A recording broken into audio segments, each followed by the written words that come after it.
ఏ మగాడైనా సరే ఒకటే చెప్తున్నా, కట్నం అనేది నీ డబ్బులు కాదు, వాళ్ళ నాన్న కష్టార్జితం.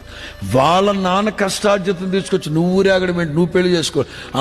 అంతగా డబ్బు లేనాడు పెళ్లి మానుకో, ఆడంబరాలు మానుకో.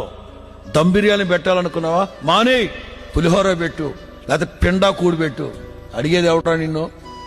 పెళ్లికి వచ్చినాడు ఎవరు నీకు ₹1 ఇచ్చేసి వెళ్తాడా? ఆడపిల్లను బాగా చూసుకోలేనివాడు పశువుతో సమానం.